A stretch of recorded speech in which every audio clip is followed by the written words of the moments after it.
SSC মামলায় ২৬,০০০ চাকরি বাতিলের পর তৃণমূল সরকারকেই দায়ী করলেন রাজ্যের বিজেপি সভাপতি সুকান্ত মজুমদার। তার অভিযোগ, মমতা বন্দ্যোপাধ্যায় এবং তার দল টাকার বিনিময়ে অযোগ্যদের নিয়োগ করেছিল। এখন চাকুরিহারা পরিবারগুলোর ভবিষ্যৎ কি হবে, সে প্রশ্নও তোলেন সুকান্ত।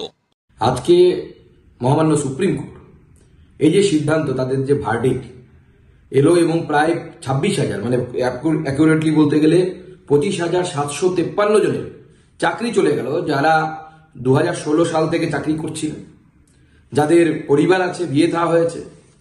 আজকে যোগ্য যারা যারা পরীক্ষা দিয়ে চাকরি পেয়েছিলেন, যারা শিক্ষক হয়েছিলেন, তাদের চাকরি আজকে চলে গেল শুধুমাত্র মমতা বন্দ্যোপাধ্যায়ের পার্টির লোকেদেরকে, অর্থাৎ অযোগ্য যারা যারা পয়সা দিয়ে চাকরি পেয়েছিল, তাদের চাকরিটা বাঁচানোর জন্য মমতা বন্দ্যোপাধ্যায় এই পুরো ২৬,০০০ লোকের চাকরি বলিদান দিয়ে দিলেন। এর জন্য দায়ী হচ্ছে মমতা বন্দ্যোপাধ্যায়। এই যে ২৬,০০০ পরিবার আজকে রাস্তায় বসে গেল, এর জন্য যদি কেউ দায়ী থাকে তা হচ্ছে সে হচ্ছে তৃণমূল কংগ্রেস এবং তৃণমূল কংগ্রেসের সর্বময় কর্ত্রী মমতা বন্দ্যোপাধ্যায় এবং তার চেলাচামুন্ডা, যারা লাখ লাখ টাকা নিয়ে এই চাকরিগুলো, কিছু চাকরি এর মধ্যে থেকে ২৬,০০০-এর মধ্যে থেকে যারা অযোগ্য তাদের চাকরিগুলো দিয়েছিলেন।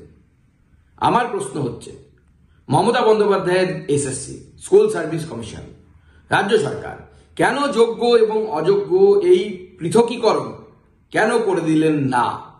যদি আজকে যোগ্য এবং অযোগ্য এই পৃথকীকরণ মহামান্য আদালতের সামনে রাজ্য সরকার করে দিতেন, তাহলে পরে আজকে কিন্তু এই টোটাল ২৬,০০০, প্রায় ২৫,৫৭৩ জন, এদের কিন্তু চাকরি চলে যেত না।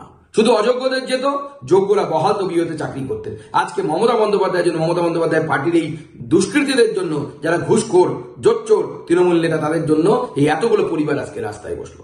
আমরা ছেড়ে দেবো না।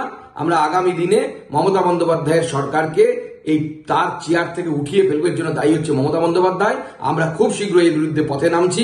ভারতীয় জনতা পার্টি এর বিরুদ্ধে আন্দোলন করবে। রামনবমী পার হয়ে গেলেই ভারতীয় জনতা পার্টি পূর্ণ শক্তি দিয়ে এর বিরুদ্ধে নামবে।